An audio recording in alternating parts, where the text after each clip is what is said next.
We are going to concentrate on the impact of AI on clinical trials conduct. So we called it Clinical Trials 2.0.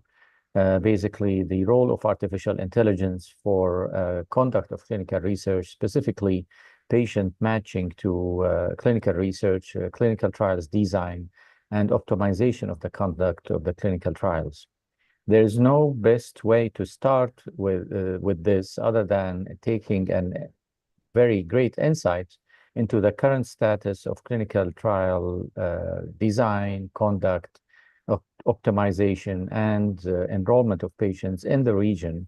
And there's no better person to do this than our dear friend and colleague, Dr. Riyad Al-Faqih, who's the head of the research center at King Faisal Specialist Hospital and Research Center in Riyadh, Saudi Arabia. He's also an excellent, superb hematologist and bone marrow transplanter, and he has participated in several trials from before and currently overseeing many. So without any further delay, I will hand the microphone to my friend, Dr. Aziz. So Dr. Aziz, if you can just talk to us about what to expect to hear today, and then we can kick off the first presentation of the night. Thank you, Ahmed, and thanks for all of you for joining today. I'm very excited and thrilled to be with you today. So this is the third presentation that we have done on behalf of the Saudi Society of Bone Marrow Transplantation. And we got a lot of attendees in the first two, and we hope to have the same attendance in this one. What we try to do here, as Ahmed was saying, is trying to show you how AI has now an impact on the field of hematology, and by focusing on certain areas.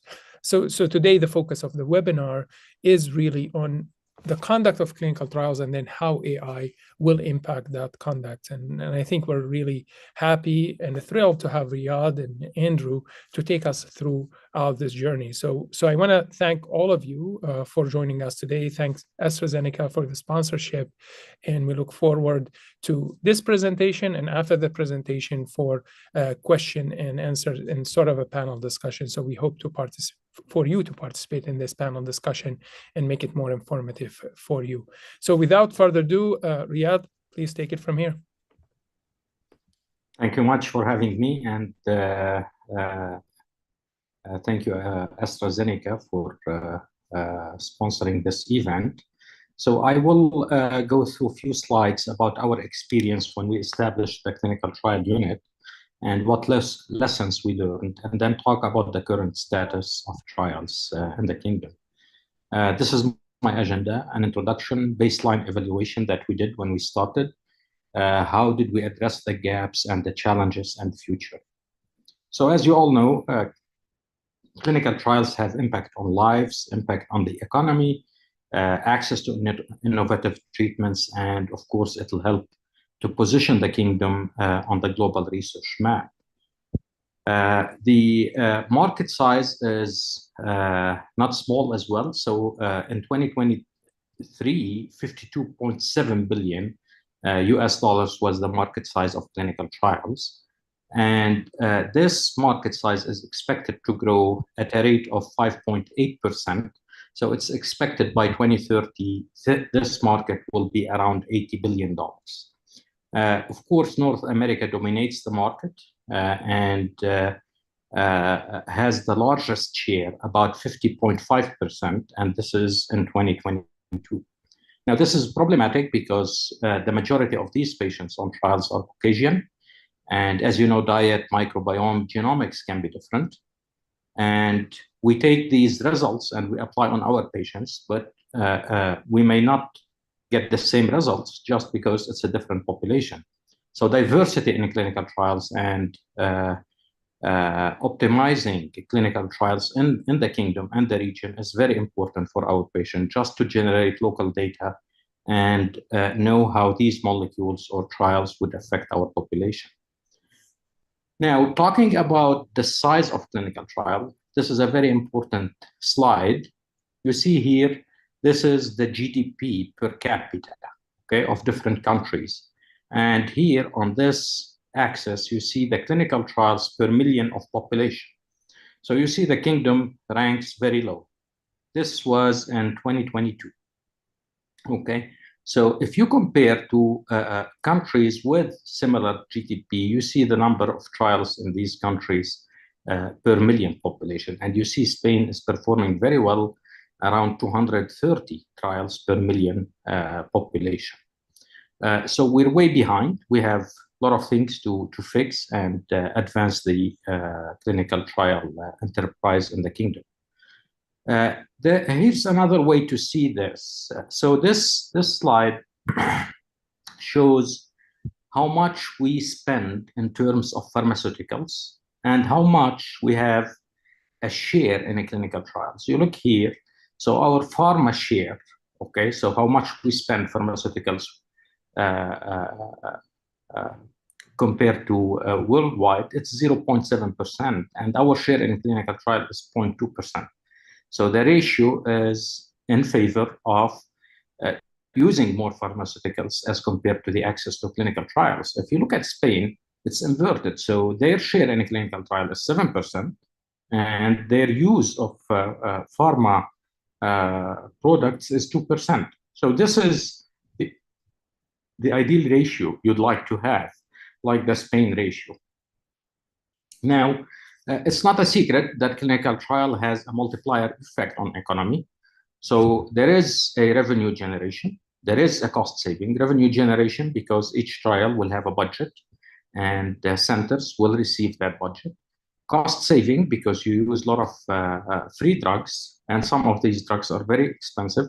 Like we've done gene therapy trials, and each gene therapy is around 9 million riyals.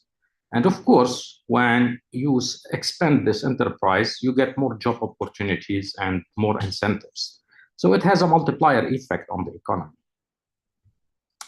Here you can see the clinical trial worldwide. And as I said, North America dominates that market. So you see the other part is dominated by Europe. Middle East has a small share, unfortunately. Here you can see the sponsors, so who dominates the trial market. And as you see, the pharmaceutical and biopharmaceutical companies have the majority of trials. Medical device companies come next, and others like, psycho intervention, psychotherapy, or behavioral intervention is the minority. Now, on this slide, also you see the market size, and you see the largest market again in North America.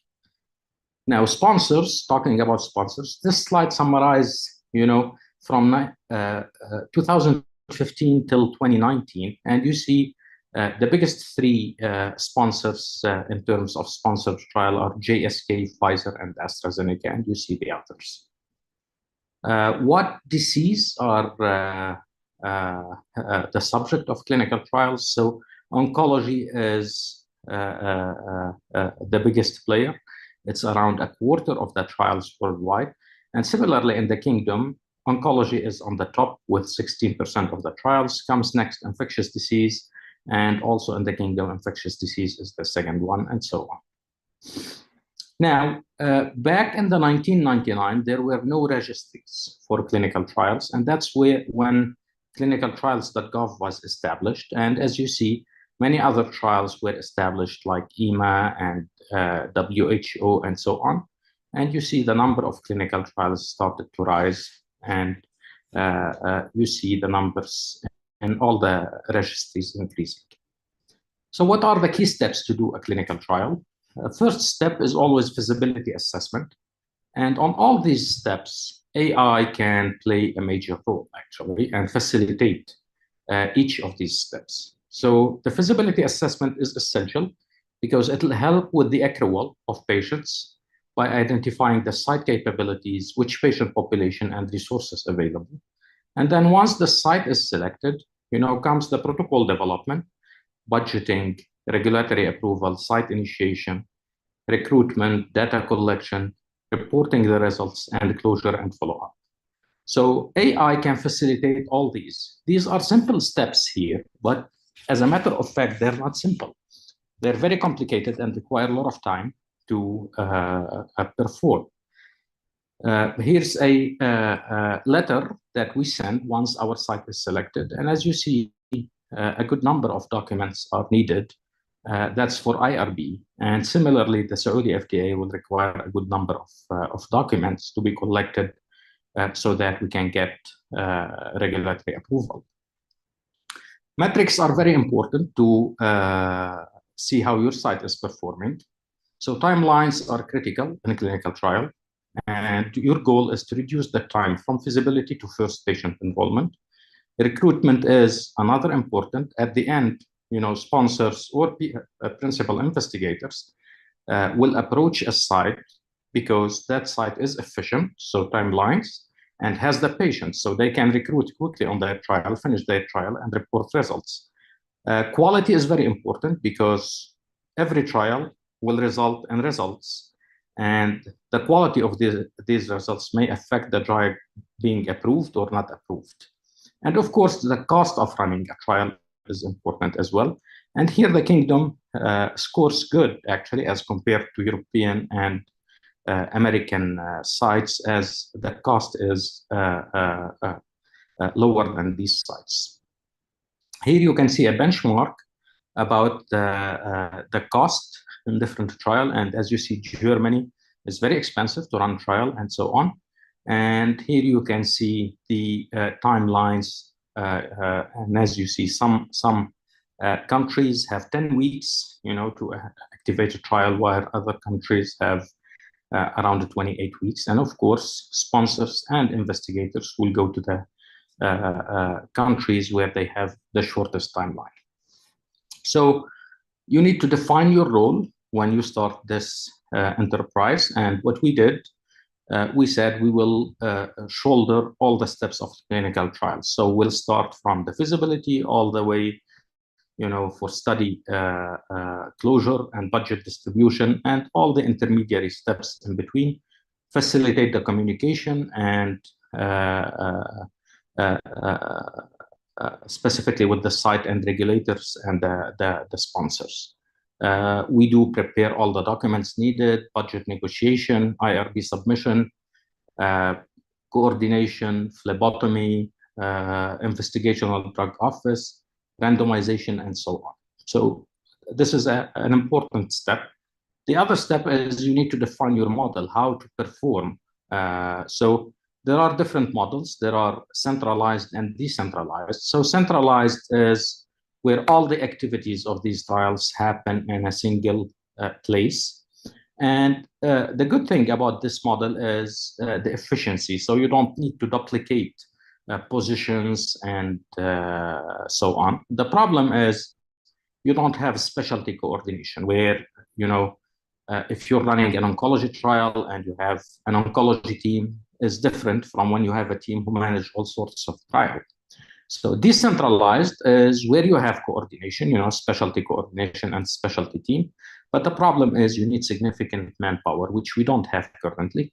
So what we did the centralized, decentralized, actually. We centralized the majority of the functions, like the common function, budgeting, feasibility, and so on. And we're trying to decentralize the coordination of the trial, so the active phase of the trial.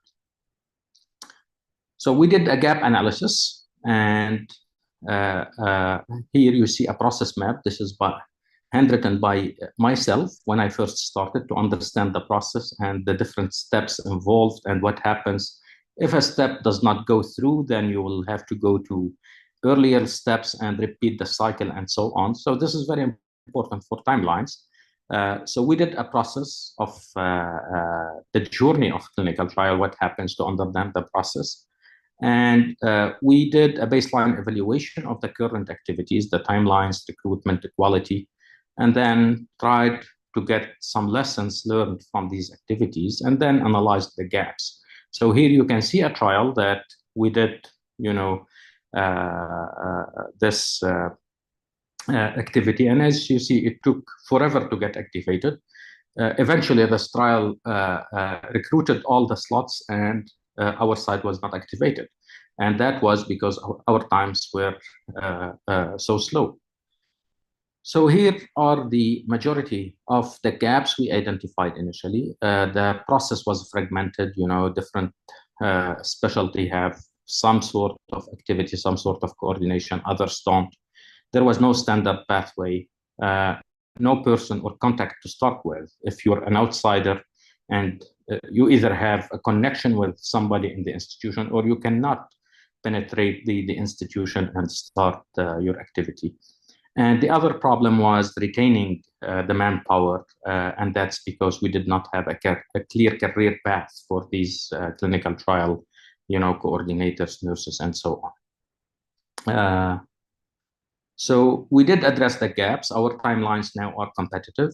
So once we receive the package, we promise 1 month, and you would get our IRB approval or requirement if additional requirements are needed. The feasibility, we adopted a software to help, match the patient population with the requirement from the trial. We also did an on-call team for feasibility in order to facilitate and get quick responses for sponsors. And we do work with core programs because our hospital has 9 centers of excellence where core programs are essential. And feasibility is, by the way, very important for accrual. So if you do an accurate feasibility, your site will be selected and you expect to accrue and retain these patients. We developed a quality team to follow the quality of our data entry and timely data entry. And we created a career development plan, certification, and incentives for these employees. We created indicators for our activity, so the number of trials, reduction of time to trial activation, recruitment, direct and indirect revenue, and for quality protocol deviations. So here you see our activity over the years. And this reflects, the number of studies submitted to our site. This is not selected, okay? So by Q2 2025, so July 2025, we had 380 pharma sponsored trials submitted and 79 investigator-initiated trials submitted to our site. Here you can see the split of these trials. So as you see, 104 were active, 78 were site selected and under approval, 223 and feasibility, and 54 studies were completed and closed. And here you see over the years, the number of trials submitted again. Here you see the feasibility per year since we started and the site selection per year since we started as well. Not only that, we are monitoring the number of patients recruited, and you see close to 2,000 patients did benefit from this clinical trial and were recruited. Here's the split of the trials by the phase of trial. So the majority of our trials are phase 3 actually, and phase 2. We have a few as phase 1B, and we are trying to get certified for first in human because that needs a special certification from Saudi FDA. This is the distribution of trials per centers of excellence. Again, we said we have 9 centers. The Cancer Center, Genomic Medicine, Heart Center, Medical Center, Neuroscience, Pediatrics, Perioperative, Surgical, and the Transplant Center. And you see the distribution of trials now. Here, you see the feasibility, how it was distributed over these centers, and site selection, how the site was selected in different centers from the proportion of the feasibility submitted. Here you can see the phases of this trial. Again, as you see, phase 3 is the majority, and we're trying to invest in earlier phase and translational studies, earlier phase like first in human and phase 1B. So we'd like to reverse this ratio by 2030. Now, challenges, some are internal, some are external. You need a good structure to empower you and as such being accountable. without a good structure and flexibility in the structure, it will be very hard, especially when you're expanding. Initial investment has always been limited, especially that our institution is going through transformation from being a government-funded hospital to a non-profit hospital. So we are struggling here in this part in terms of the initial investment, but we have pathways to facilitate that.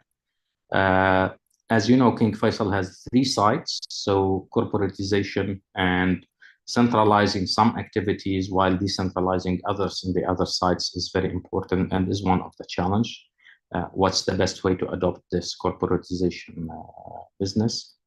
Translation and program, as I said, we're trying to get certified for first in human, and we expect a year from now to be certified. The culture, clinical trials is kind of new, and you get a lot of deferrals and delays. Everybody tells you, I need to focus on my clinical activity rather than trial. So this is one of the challenges. Expert personnel and facilities and technology and equipment is very important. So we're trying to get a clinical trial management system, specifically if it's AI backed up. Quality personnel, we're struggling to find these and to hire them. Also regulatory hurdles, in Saudi FDA and inside the institution. Contracting and collaborating with other institutions is slow. And of course, we need to outreach and brand the institution with international players. Expansion in capacity. So we don't have beds for clinical trials, so we're trying to do that now. The phase 1 program, as I said, we have a good basic science program. We have the clinical trials from phase 1B and so on. So first in human is missing, and we're trying to build that part. Pharmacoequivalence, we don't have a program for that now, and hopefully we can go for a clinical research institute in the future. Of course, training staff and teaching, all hospital employees about clinical trial activity is very challenging and demanding. Strategic vision, this is important. Do we need to focus on investigator-initiated, or do we need to do pharma-sponsored early phase, late phase trials? So these need to be sorted out initially, and the plan has to be done according to that strategic vision. Digital solutions, a lot of solutions exist. You need to see what talks with your medical record or interface with your medical record and other softwares available in the institution, and that can be problematic. You need to focus on the burden of disease. So what are the frequent disease you see in your institution? We may see a lot of cancer, organ transplant, but other institutions may see different disease. So we need to focus on these. And of course, you need to streamline your regulatory framework. And that's something happening actually as the Saudi FDA is working very actively to streamline that process. You need everybody to buy in. You need education, culture, customer satisfaction, your patients. You need to invest initially with good planning. And again, structure is very important, and to empower key stakeholders in that structure to make changes. And I think that's it. And thank you again.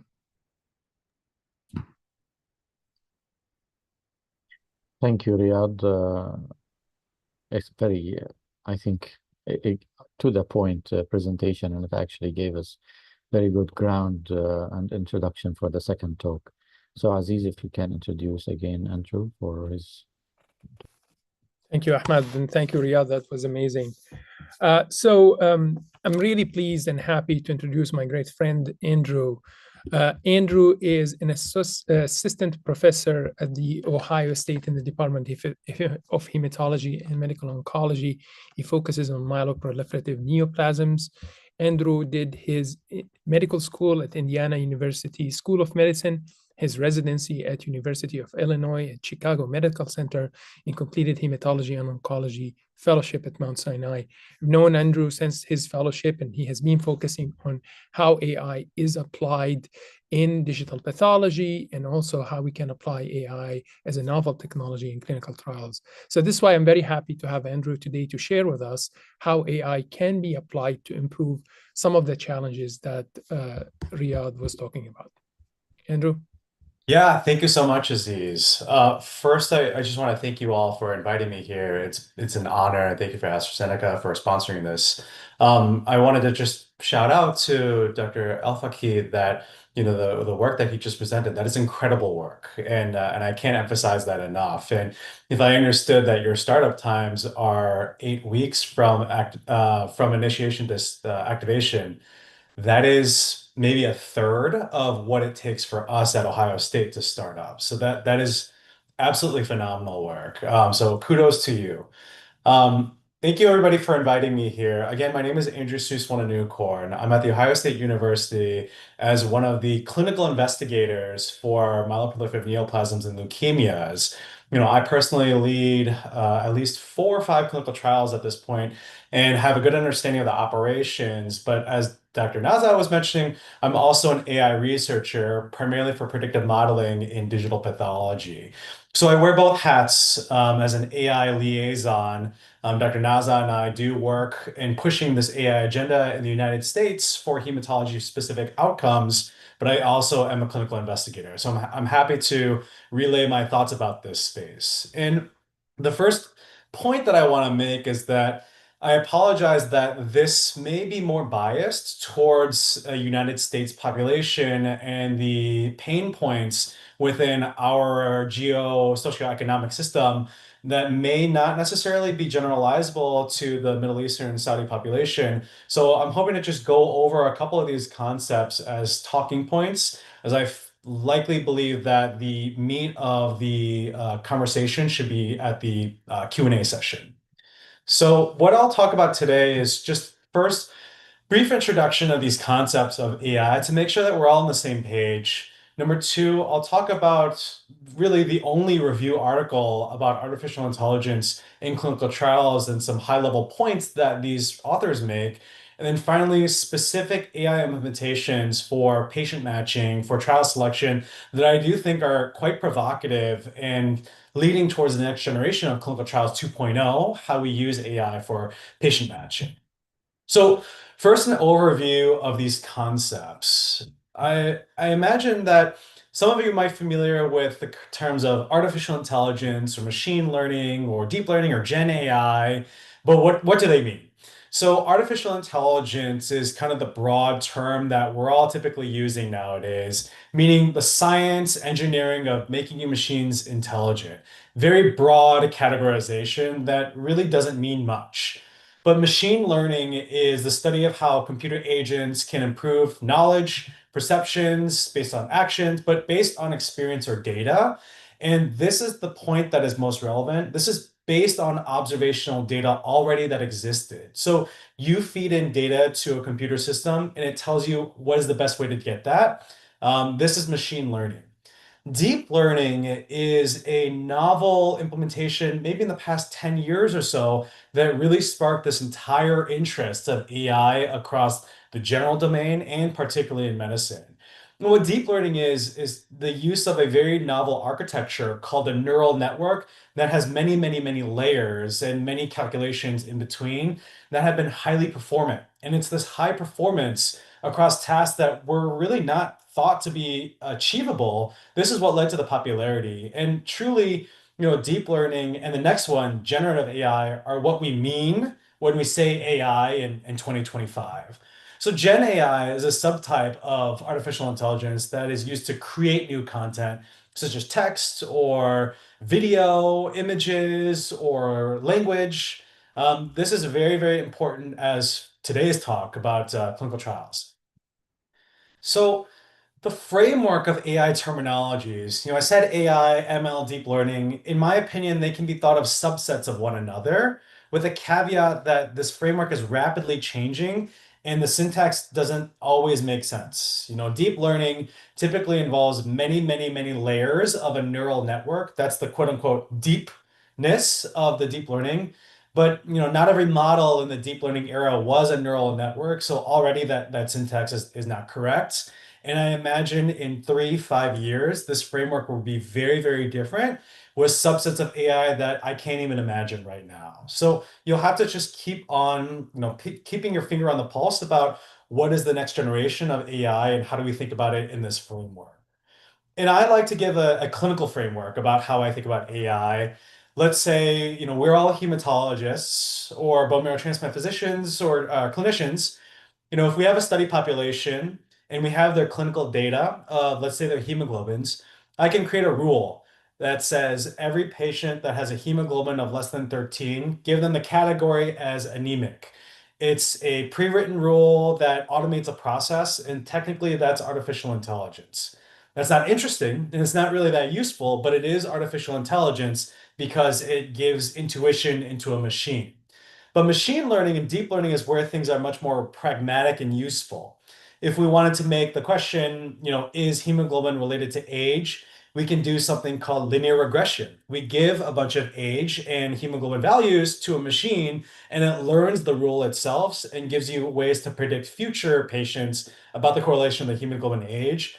We've all done this with traditional statistics like linear regression, but we never called it machine learning before 2020 or 2015. But technically, that is machine learning. Now, an implementation of deep learning that has gained a lot of interest, let's say we had to ask the provocative question, can you classify an anemic patient based off of their hemoglobin values? I'm sorry. Can you classify an anemic patient just from an image of the back of their eye, a fundoscopic exam? And with deep learning algorithms using these expensive computers called high performance computing clusters, the answer is actually yes. You can give an image to this computer, have it look for morphological images in the back of their eye and say who is anemic versus not. This was actually a paper written by Google in 2023, I believe, in Nature Bioengineering. So these are the types of questions that deep learning can answer using modalities that are a little bit different than we were used to. So the technical details in mathematics are very complicated for artificial intelligence. So I think it's just useful if we take as an assumption that artificial intelligence, deep learning, highly complicated algorithms that traditionally were free and open source from Google and Amazon and Facebook, though that's changing. There are a lot of proprietary for-profit companies now, but they're able to automatically extract hidden features and connections in images or clinical data modalities for the prediction of outcomes that you as an investigator or a practitioner are interested in, and it can achieve it with superhuman performance and accuracy. So this is just a schematic of a neural network on the right side. If we give it an image of a handwritten number, we can input that image into a neural network. There's many statistics that go on in all these layers. For the accurate prediction on the right side, this is going to be the number 2. And the next one, it'll predict that it's the number 1 from just a handwritten image. So that's a neural network. That's kind of the archetype of a lot of these AI algorithms in modern day. The other archetype that I think is worth talking about is these large language models.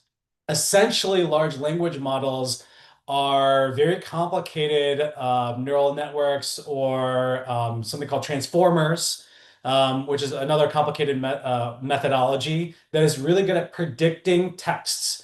So you can input some parts of a sentence and then put that part of a sentence into this large language model, and it'll give you what it believes to be the next word in that partial of a sentence. And you can keep iterating on this process. And this large language model actually has really good intuition of not just the word right in front of it, but the context of the many words before it, maybe the words from the paragraphs before it. So it has some simulation of an understanding of grammar and understanding of the context and synonyms and homonyms to give you a very useful next word and therefore simulate conversations. So, practically, you might be interested in ChatGPT or Claude or Grok. These are the very proprietary and at the cutting edge use of these large language models in modern day. This is a framework that I think is very helpful to how I think about the eras of AI 1.0, 2.0, and 3.0, with different frameworks being highly relevant in these time periods. So from the 1950s, that's when people coined the term artificial intelligence. These are the symbolic AI, probabilistic models, hard-coded rules. I mentioned before, make a rule of hemoglobin less than 13 is anemic. That's kind of like AI 1.0, back when we were just getting used to computers. So IBM's Deep Blue beating human in chess using probabilistic modeling and symbolic AI, and maybe some easy decision trees. This is AI 1.0. AI 2.0 in the 2010s and beyond is when we start getting to these neural networks, when asking questions like, can you predict if this image is a dog or is a cat? Prior to that, there weren't really good methods, but these neural networks were beating humans in these general image classification tasks, leading to the popularity of AI in general. And AI 3.0, which is relevant for today, is the foundation models that are trained on many, many terabytes or petabytes of data, including large swaths of publicly available text data across the internet, to train self-supervised large language models and other quote unquote foundation models that are able to perform many generalized tasks that may not have a predefined outcome. In Deep Learning 2.0, which is more so what I do, I have a very specific outcome that I'm curious about, such as what is this diagnosis, or predict who is going to respond to a therapy. But these foundation models in AI 3.0, they can do quite a lot of tasks that you may not necessarily have not notified or even had an interest in before even making the model.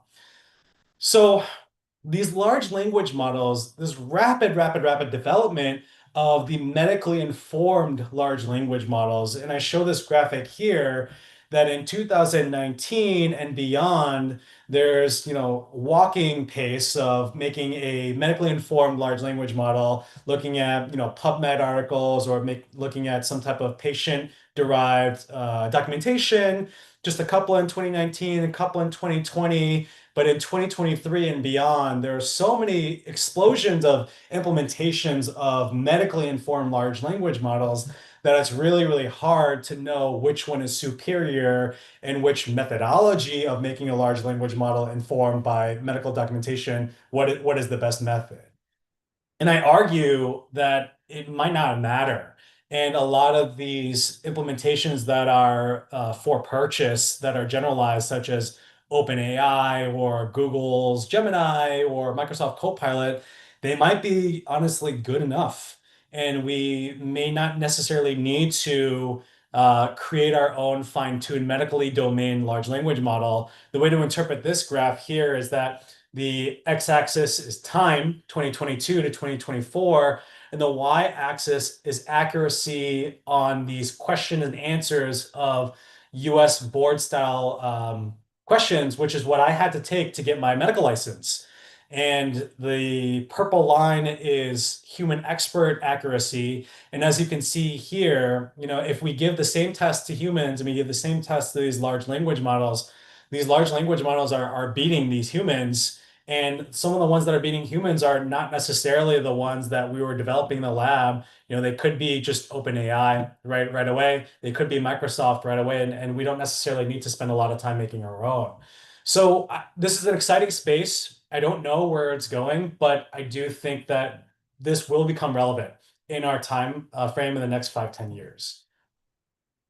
So talking about AI for clinical trials, there is a lot of promise. As Dr. El-Fakeeh had mentioned before, reduced time to enrollment potentially, increased enrollment number for a particular clinical trial, safe expansion of the clinical trial inclusion and exclusion eligibility, and seeing if you can enroll more patients onto a particular clinical trial in a safe way. And I'm going to be talking about that one specifically.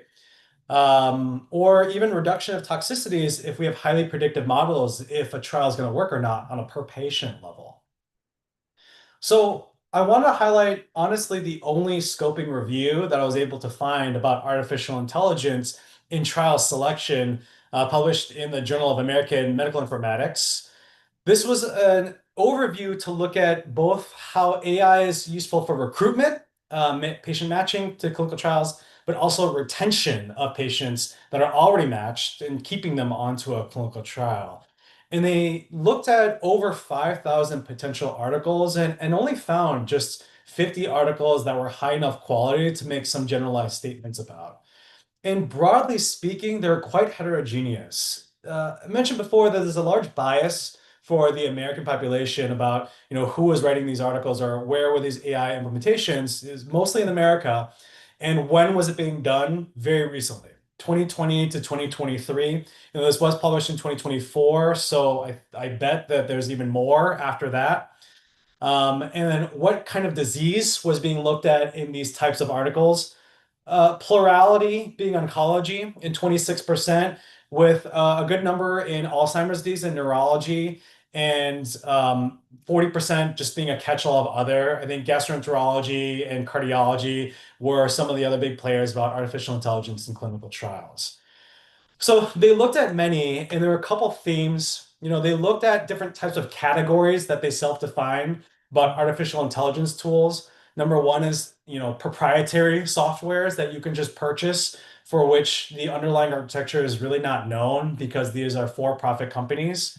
Traditional non-deep learning, machine learning methods, maybe random forest survival or decision trees or some probabilistic models.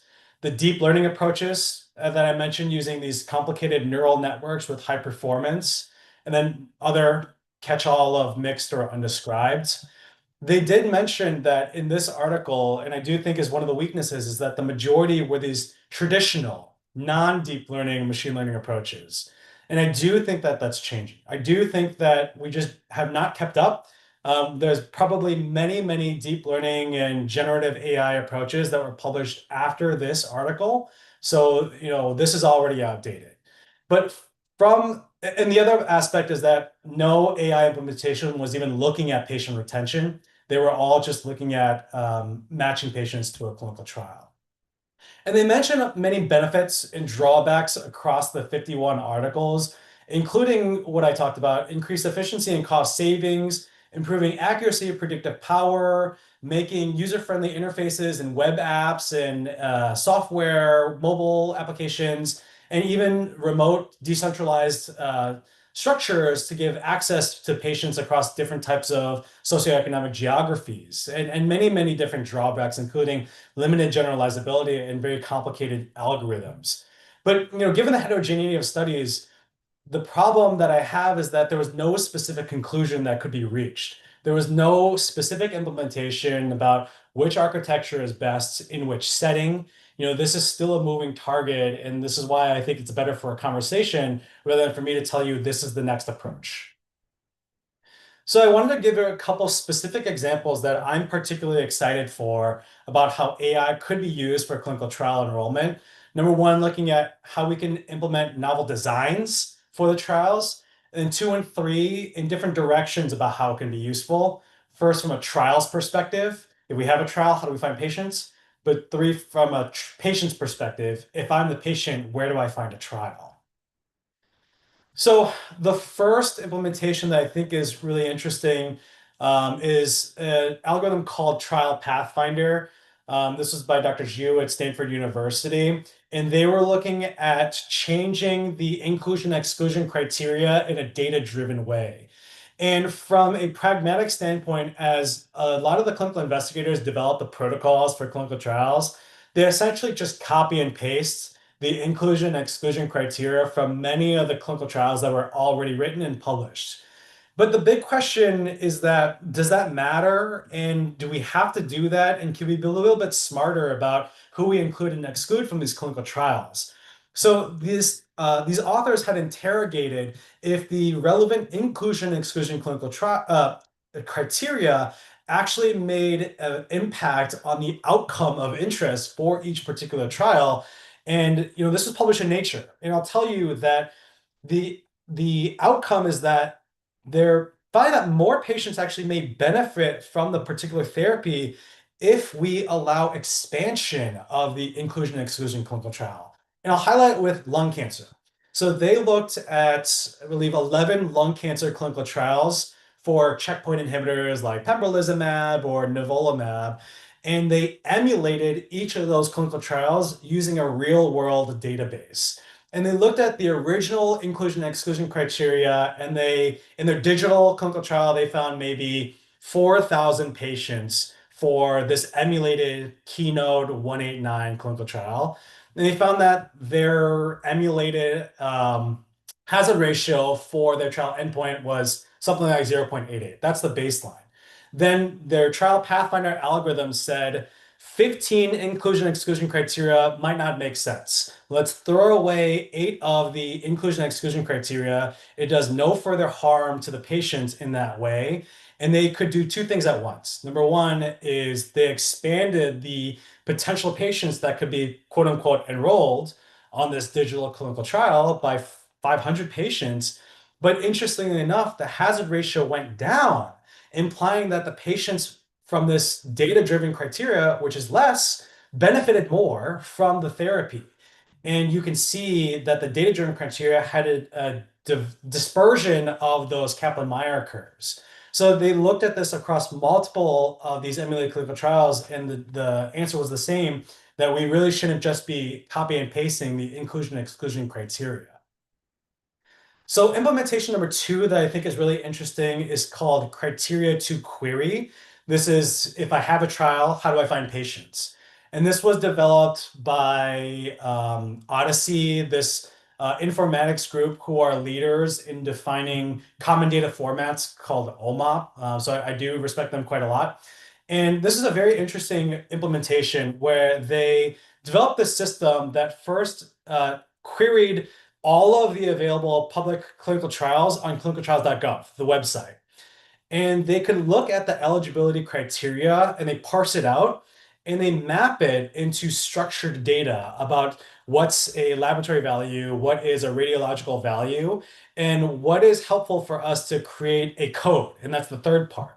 So we said, look at the text, create a code that can emulate the inclusion and exclusion criteria, and then going to the user, you can also change it if the large language model didn't do a good job about finding the inclusion and exclusion criteria.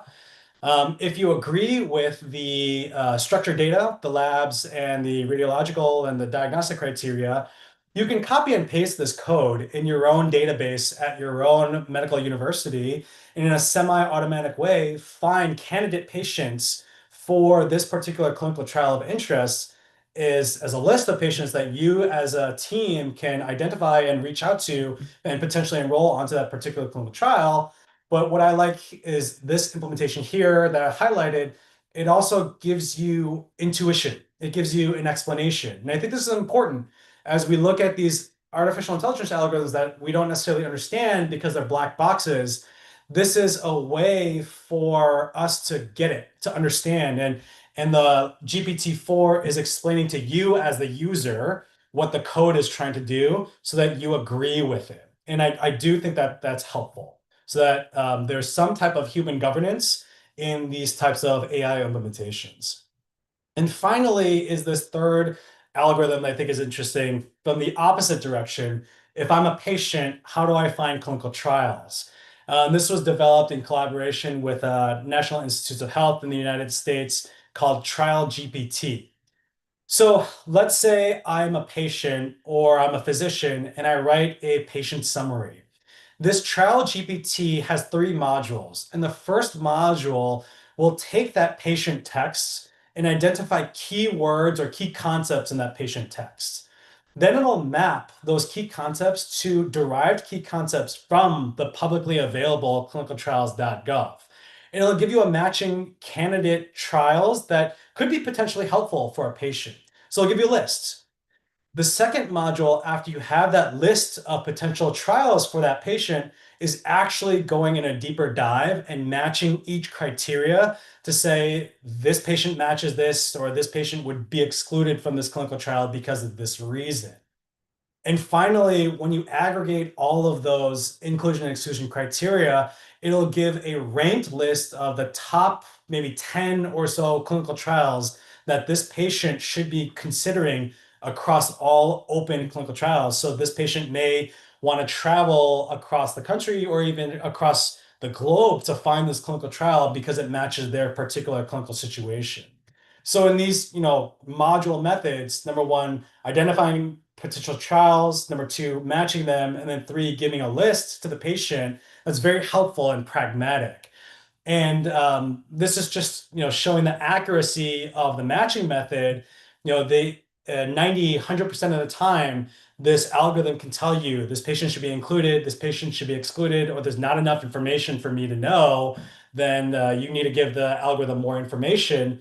But what is provocative is the time savings from a particular implementation like this. They gave this algorithm to a coordinator and said, don't use it first, and then use this algorithm afterwards, and then see the time difference that it takes you to screen a particular patient. And they found a 40% time savings.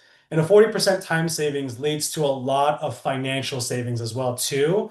I'm taking hours of time to enroll patients onto a trial, and 40% of hours from a physician's perspective is a lot of money.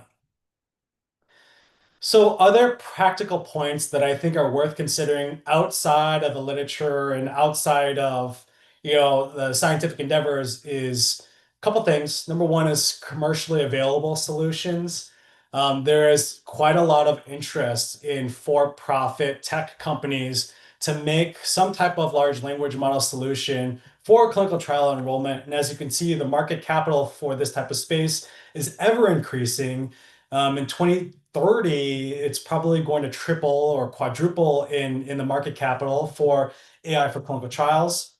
I think by happenstance, we're showing actually the same slide that I think was shown before, is that the United States is probably leading this for-profit AI clinical trial software space. I think social media advertisements is very helpful. When I go on Facebook or Google, I see on the side, photography things because that's my hobby, or piano things because that's my hobby. But if patients are talking on Twitter or X or Blue Sky about their disease process, then clinical trials could be potentially targeted to a small subset of social media circles for the availability, and they can take that knowledge to a university thereafter. And I think that patient-facing materials, particularly for Gen AI in images and videos, can be very helpful from a patient's perspective to feel heard. This is an implementation by a pharmaceutical company called Incyte for my disease specialty of myeloproliferative neoplasms, who always tell me that they don't feel heard by their doctors. They have a lot of symptoms, they're very tired, they're fatigued, and doctors don't really have that empathy to listen to them in the United States. And using Gen AI, they can tell this algorithm what they feel and get a visual representation of their symptoms. And they do feel heard. They do feel that this is important to them. And using these types of patient-facing materials can increase engagement of patients on a clinical trial to keep them happy and keep them going with these protocols. I think digital twins is an interesting space. Maybe there's an opportunity to emulate a particular patient's clinical scenario and see the trajectories and predict if they could respond to a drug or not. There's a lot of discussion if the digital twin space can be used as the official placebo arm for clinical trials. I'm not really sure what will be decided by our regulatory agencies, but at least that's being discussed. And there's a lot of barriers and ethical considerations about using any of these tools for clinical trial matching that I believe are important. Number one is data. I think that, like you had mentioned before, a lot of the clinical trials and the AI implementations are derived from American data sources that are primarily Caucasian with a Western diet. And the generalizability of those implementations, I believe, are going to be lackluster. So incomplete data, there's going to be a lot of selection bias, particularly for discrimination. I do worry about security of confidential patient data and giving very risky data to potentially bad actors if the security is not in place for these AI algorithms. And if we don't necessarily know how these AI algorithms are being used or what's going on underneath, there's the potential that they can hallucinate information or hallucinate potentially conflicts. And is that informed consent? I don't know. I think that's an ethical consideration that we really need to talk about. FDA in the United States is really interested in AI for drug development. They had this position statement that they're talking about. They've asked a lot of us for opinions about a preliminary white paper. I don't think it's out yet officially, but Aziz and I have sent our thoughts about how AI should be used for drug development. And hopefully they say that human governance is important, human accountability. You can't just let an AI algorithm loose. Like, someone has to be responsible for it. Try to have as much representation of patients in the training cohort and have some transparency and understanding what's going on underneath in the AI algorithm. So my takeaways and predictions at a high level, I think we're very, very early in AI implementations for bone marrow transplant and heme malignancies. I don't think that AI will replace us or human decision-making in the next 10 to 20 years, but I do think it'll play a companion role very soon in the next 5 years. It's hard to know exactly what that companion role will be, but I think it will happen. And I don't know what's the optimal strategy, but I do think that particular disease spaces may benefit from particular domains of AI algorithms. Like, if I had an acute leukemia patient in my institution, I've got the patient. So I need to find the trial. So maybe a patient to trial algorithm is helpful. Or if I have a chronic disease like CLL, CML, or myelofibrosis, I've got time. So I can shop around institutions. Maybe I'm sorry, I should have said it the opposite way. A patient to trial algorithm would be more helpful for that type of patient. So maybe the domain of the disease tells you which algorithm is most helpful, but I think there's much more to come. But it's going to be guided by regulatory agencies largely. So I think that's it. I think I went a little bit over. Thank you again for your time. Again, this may, some of these aspects may not be the most generalizable to Middle Eastern population, but I'm happy to answer what I think could be most helpful. Thank you. Awesome. Great. Thanks a lot, Andrew. That was amazing. And it's a lot of information to digest. And it's really amazing to complement with what Riyad was saying and trying to think how AI really can be applied to as Riyad was saying, seems to be a simple process, but is very complex on the ground. And I think there will be big opportunity to apply the technology to enhance clinical trials. So now we have this open conversation with the speakers and the panel. What will be great, if you have any question, please feel free to post the question in the chat. And maybe I can start at the beginning. Maybe I'll start with Riyad. You put really, first of all, interesting perspective of how clinical trials run in Saudi Arabia. I mean, coming from United States, we only think about United States. And as Andrew was saying, I mean, if you're opening a trial in 8 weeks, that's excellent, because I don't know any site in the United States can open in 8 weeks. I mean, that's a number. That's the best case scenario. And when you don't have CRO, when you have a CRO, you have to double all these timelines. Exactly. Yeah, I mean, when I was at the Cleveland Clinic, I mean, if we get a trial in 90 days, we conduct a party. That's will be like a celebration. My question to you is, which I know from the region, how, opening clinical trial is one thing, and then from the culture perspective, participating in the clinical trial can be challenging. So what is the perspective now in Saudi Arabia in participation in clinical trials, and do you have any difficulties selling these trials to the patients? That's a common question. We did a survey actually for patients and visitors running in the hospital, actually coming through the doors. So we got a group of volunteers, established, a kiosk at the main entrance, and they started to survey these people. And actually, many patients are open to, as long as it offers benefit.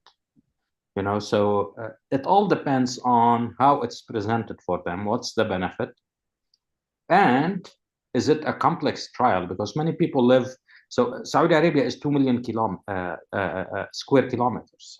It's a huge country, and many people have to travel to the site. So we got more than 80% of the patients, through that exercise we did, willing to participate in a clinical trial if it does offer benefit and it doesn't include a lot of visits and complexity. Beautiful. That's amazing. At the same time, it all depends on how you present the trial for the patients, how you highlight, what's the benefit. So also, the physician, the primary physician, is very important. If they trust their physician, they don't trust it, they don't have a good relationship, that all affects their decision. Right.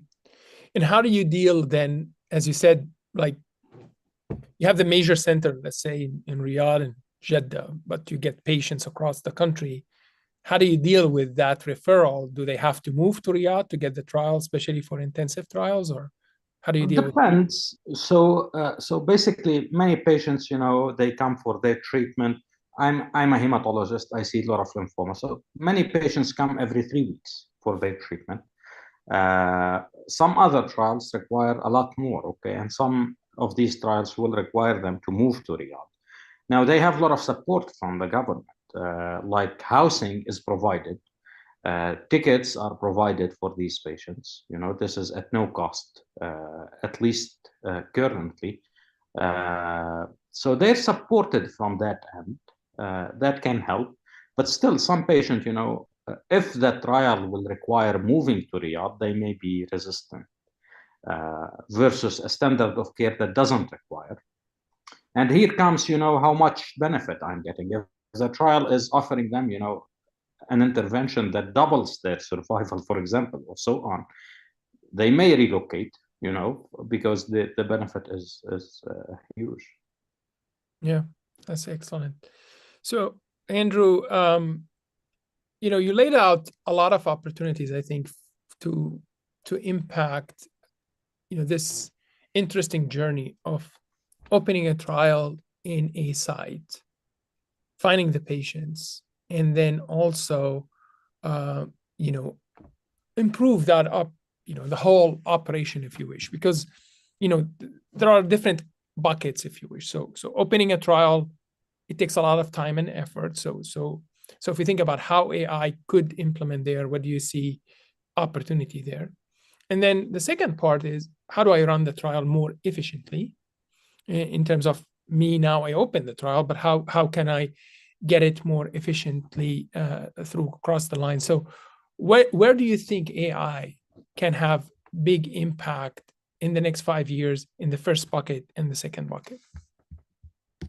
Oh gosh, that's such a big question. If I were to think about maybe the Middle East, the Middle East population and where King Faisal is at, I think that a lot of the pain points were probably in the startup process and the regulatory aspects. So in that way, Aziz, you and I have been working on like using AI for documentation development. And though I didn't talk about that, I think that the regulatory burden is so vast, and that if we can get ways to use AI to make that minimal, generate enough regulatory documentation so it doesn't waste human effort, I think that's really going to be the biggest bang for the buck of trying to get trials up and running quickly, or particularly generating protocols of interest. I think if we can infuse some type of large language model with a particular protocol and then tweak it with our new interests, we can get a rapid protocol afterwards. And I think that you've done a lot of work on trying to do that as well too, with some good success. And I think with just 5 more years, that's probably going to be one of the standards, honestly. Your second question was about how do we keep patients on trials or trial retention. I think that mobile apps and chatbots are going to be important. Some type of pinging system that says like a check-in, like how are you doing from a patient perspective? using some chatbot to just check in, gather their symptoms, gather their issues, and then report it back in an aggregated way to the centralized office. And as we think about decentralized clinical trials that may not be run at Ohio State or run at a single center, that could be run across, the entirety of a geography with no single site as the main point, I think AI is going to be a large player in that way to make sure that everybody's doing okay. Yeah, Beautiful. Riyad? for that point, actually, for you, both Aziz and Andrew, since you opened this subject, I just want to expand a little bit more. And if you can both, either one, if you explain to the audience, what is the adaptive design? So we know right now that AI is being used to design better trials in terms of adaptive arms, smarter endpoints, or even faster feasibility assessments. There are some tools, for instance, that are able to inject protocol amendments earlier in terms of prediction or simulations for the dropout patterns.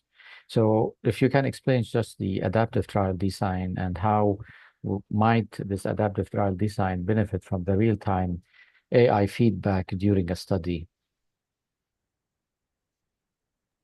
Do you, maybe I'm not understanding the terminology.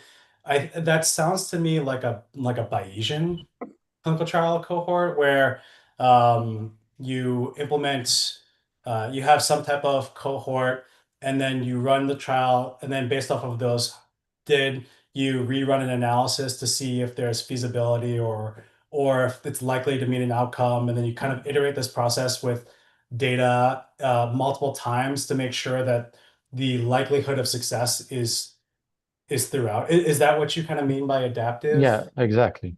Okay.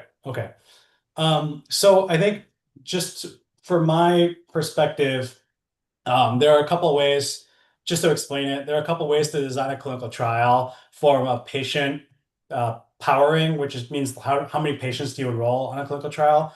You can first power it to say, very simply, how many patients do I need to get this outcome of interest and to be better than placebo? And you can do that once. Or you can use something called Bayesian statistics, where you can start off with a particular number, and then you iterate that number over time based off of how the first patients did, and how the second round of patients did, how the third patients did. And you can fine tune how many patients you actually need across time as you give more observed data to the Bayesian statistical algorithm. So, how is AI going to implement or do better than that? I actually think that there's a lot of opportunity for AI to help because, these predictive models from AI are highly accurate. And if you give more data to it, I do think it'll probably beat, traditional Bayesian statistics. I don't know of a particular implementation right now that has been using something like that. Aziz, have you heard of something like an AI Bayesian model for patient enrollment alterations? Yeah, I mean, and maybe I understood the question a little bit in a different way, because that's one way, right, to adopt it through the trial. I think the question is how do we develop novel designs using AI? And then the other one, how do you develop sort of the right trial? Because one of the challenges that we have now in clinical trials, and I can tell you from my experience being in pharma, so I can see it from the other side, is that when you're designing the trial, how do you make the trial not too big? How do you evaluate the eligibility, inclusion, and exclusion criteria to make it generalizable to the entire population, but at the same time not too restrictive for the trial? So one of the way we have been trying to do that is you could develop an AI agents that can extract information, let's say from clinicaltrial.gov and other trials, and put those information for you in an organized way. So for example, if I'm building a trial for myelofibrosis and when I target specific mutations, so let's say V617F, I can look at what trials happen there and what are the inclusion exclusion criteria. I can match those criteria. I can refine them, change them, and then come up with to say, this is one of the ways that we need to design the trial. The other way, there have been companies now collecting all this data from big institutions in the United States. So you can come and say, okay, if this is my inclusion criteria, this is the collected data from those vendors, how my inclusion criteria overlap with the population. And if I make some changes in this inclusion or exclusion, am I increasing or decreasing the population? So I think that's one way to think about. The other way, if we think about, if you talk about phase 3 trial, for example, we always randomize the patient between the standard of care arm and the investigational arm. And a lot of people argue that the standard of care arm is really sort of lost opportunity because we already know the side effects of the standard arm. We already know everything about the standard arm, so we're losing patients. So one way to think about it, if we have a digital or synthetic arm, whatever you want to call it, and that digital arm could be driven from historic data, or you could have half of the patient come real patients and half of them synthetic. So synthetic meaning the AI or the machine learning model generates similar characteristics of the patients, but those characteristics would look exactly similar. One of the challenges in digital arms is really survival, because sometimes it's really hard to mimic survival and then hard to make the survival probability wide enough for the regulatory agency to approve it. So I can tell you from our own work that we built digital arm, we validated in a phase 3 trial, and we showed that this phase 3 trial would have been the same result. So imagine a phase 3 trial now, you have a digital arm, and then the actual arm that the investigational arm, how many patients and time you can save on that trial because you don't have to enroll on that double side. So I don't know if, Ahmed, that's sort of part of the question you were trying to talk about is how do we develop those snowballs? This was actually the second question, which is the synthetic arm, because the last speaker that we had in the AML session, Dr. Medeke, he had done a lot of work about synthetic AML cohorts, and he published on that subject, but we didn't have actually time to discuss that. So thank you for bringing this up. Yeah, I think Dr. Faqih has a question. Interesting discussion. Now, it's always very hard to trust, technology, or there will be always resistance to adopt and facilitate technology. Now, my question for Dr. Andrew, so how can you trust adopting these, opening access? Right? At the end, you're bringing a software and opening your data warehouse or your system to this software with all, the questions being raised about, what they can do, or they can self-learn and start doing things. So what's the safety net, and how a regulator, would look into this? At the end, the regulator, they have, they regulate the whole country. That's a great question. And I don't think that there's an answer yet. And, this is what we're trying to figure out as, Aziz and I are on the subcommittee of AI for hematology, and I talked to the American Medical Association, trying to tell the FDA, like, how do we trust these algorithms? What are the basic steps? In my opinion, and this is not, a general umbrella statement yet because it's evolving, I think that there's a lot of safety nets. Number one is we need some type of local committee that governs these AI implementations to make sure that safety nets are in place. We don't just let it run and then let it go forever. Number two, I really do believe there needs to be periodic checks. These AI algorithms, they can go awry very quickly. So they can look really good on day one, and then 1 year later, they don't do at all what you thought they were supposed to do because of changes in how data was structured at your own university. So I think that there needs to be continual checks to make sure that there's consistency in the predictions.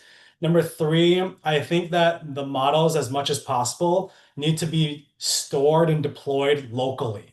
So I think that if you're going to be using your own institution's data, you shouldn't share that data to a cloud server, to some type of for-profit software company, unless there's like very, very good encryption. Although I don't trust a lot of medical universities to understand encryption very well. So if you can just, have the software deployed on my own server and it's shut off from the internet outside, that's probably the safest. So I think those are the bare minimum safeguards, and there's way more that we should probably talk about too. The stories with clinical trials and the trust and being guinea pigs, from the patient standpoint, how would these affect, going on a trial with an AI software running in the background, maybe doing something with all these news, every day you hear Meta has shared thousands of contacts with such and such. So trust becomes maybe more problematic, to recruit these patients. And the last question is about, having expert manpower. So we're struggling, to have a quality person to run our quality system. But these AI, it's all new. How would you, get hold of these talent, and how would regulators, have their talent as well secure to monitor trials? See, I think I'll give you this perspective because I think it's very important, the trust of the technology. And it looks like Riyad, you're spending a lot of time with your legal team, because for really, I mean, at the end of the day, if you think about it, it's all about knowledge. And we don't know that much about this technology now. When people don't know something, they either ignore it or they trash it. So if you try to bring, let's say, a software to your organization, get people in the room, legal and people, what soon, with all respect to everybody in the room, you discover that most of the people talking about that software don't really understand what's going on behind the scene and the technology, So that's one side part of. So how would you trust it? So the easy answer will be no. It's like, don't do it, because for them it's risk, right? So it's risk, and I don't want to take that risk. Not because I don't want to take the risk, I just don't know what I'm getting myself into. To make it worse, now you start getting the hype of AI. And this is, again, go back to the whole educational aspect. People like very respected people, like Jeff Hinton going out and say, oh, I'm worried about AI killing all of us with superintelligence. I'm worrying about joblessness in the world. And, doctors 5 years from now going to be all Uber drivers because now we're running out of jobs and Asians rolling out of the hospital, right? So I think when you start hearing that hype, you complement it with a lot of people don't know what actually these models are, how ChatGPT work, how LLM works, and those things, then becomes too much. Then the easiest is to say, oh, this is, for my security and all of this stuff. Think about it like riding a Tesla, right? So you don't have that many Teslas in Saudi Arabia, but it's not encouraged in Saudi Arabia. But let's say you have a Tesla, right? You put it on autopilot. You're riding it in the first time.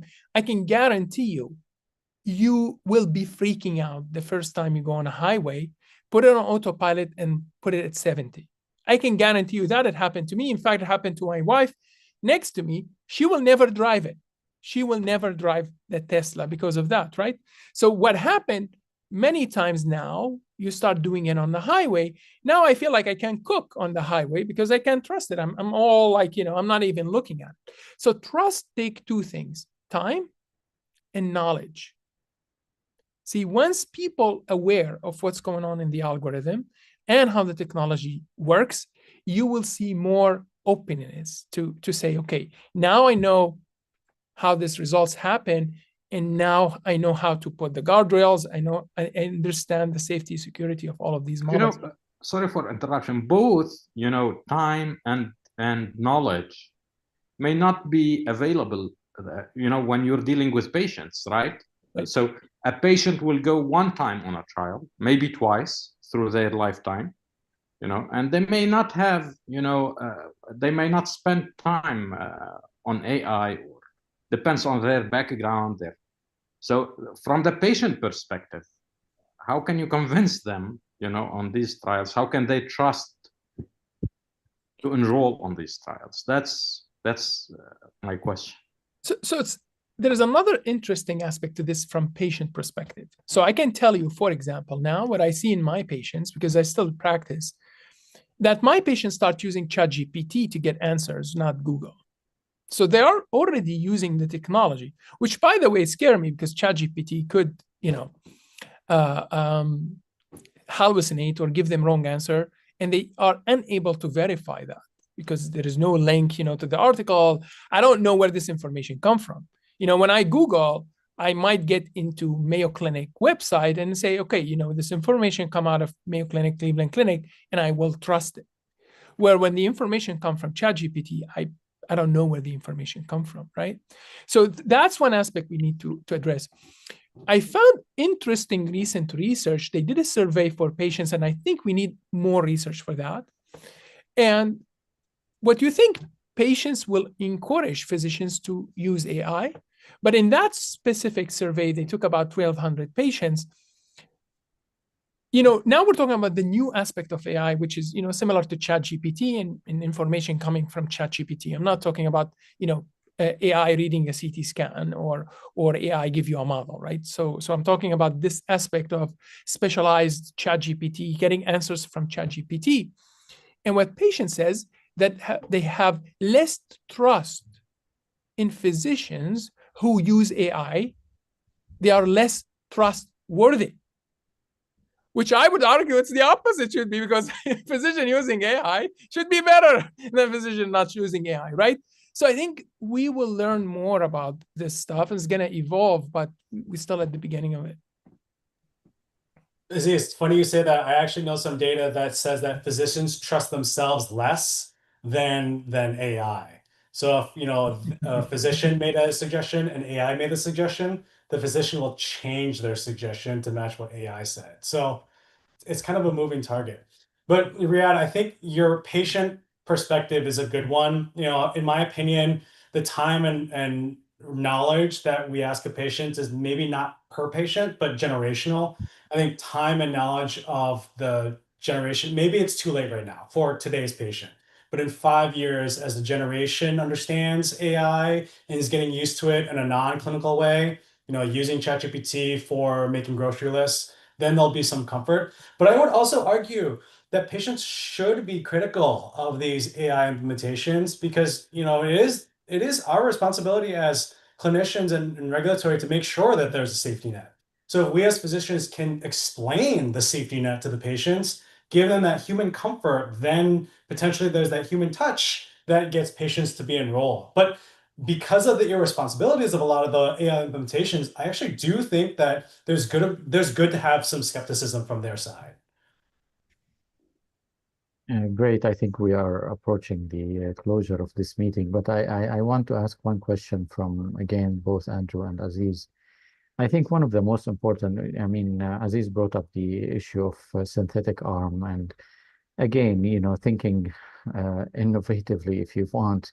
I wonder if I can foresee a future, where we run a full phase 2 feasibility on synthetic patients even before involving real ones. I think for this to happen, though, you really need a very trustworthy and, as Andrew said, totally safe environment for real-world EHRs that report those data prospectively that could be used to train those models.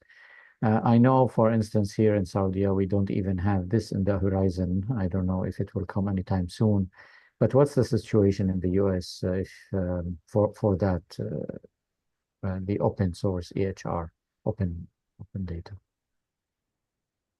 I don't think that exists in the United States. The electronic medical records primarily driven by for-profit institutions.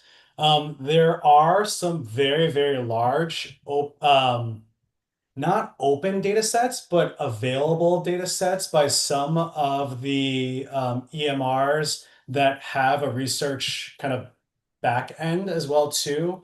But in terms of an open data set, I don't think the United States has one. I think maybe the European countries might have some centralized system to talk about I think Sweden may be one of them, but United States doesn't have anything like that.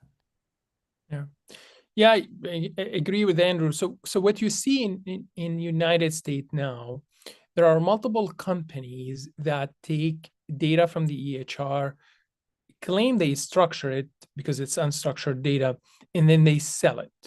So it's more commercial side. So you take that data and sell it to pharmaceutical companies and also to insurer company to kind of like, target patients or see how your populations are doing things. And I've seen it in oncology, it's okay. The structuring of the data is not great still. So that's one aspect.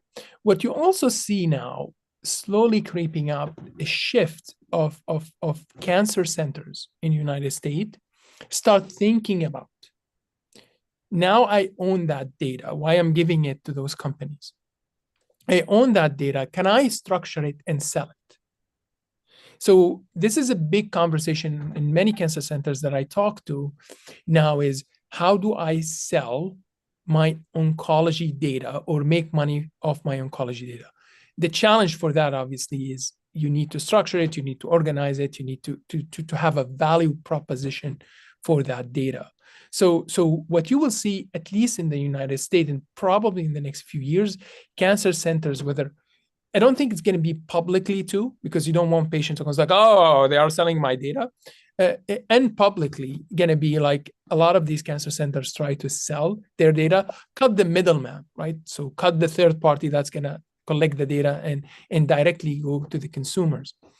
In terms of the digital arm, the concept is excellent, right?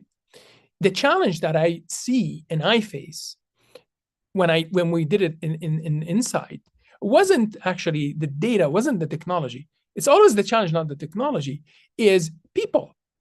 So statistician start, I was like, oh, I'm not using this. Like, oh. And then they start coming, oh, the FDA will not accept. And I was like, okay, have you talked to the FDA? It's like, you don't have to. The FDA will not accept it. I was like, why we don't put a package and send it to the FDA and let's see what the FDA will say.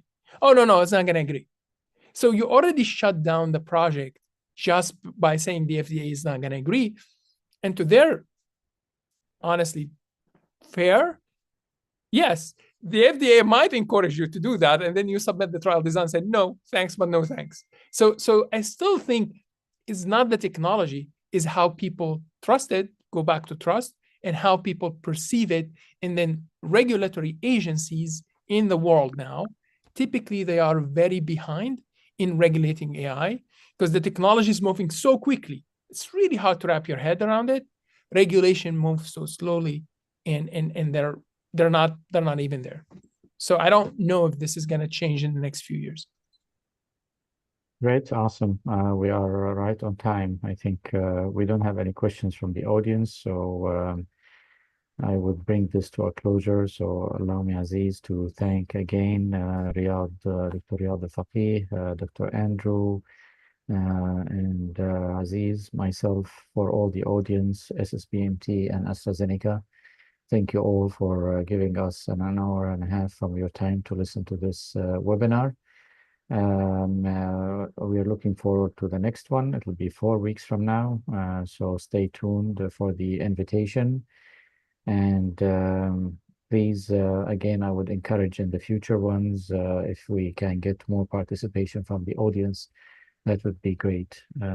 Aziz, if you have any final words. Thank you, Ahmed, and thanks, Riyad and Andrew. It was an amazing session, and I hope the attendees had the same experience that I had here, and we look forward to see all of you in September. Great. Have a great afternoon. Thank you. Thank you much. Bye-bye. Bye. Have a good day.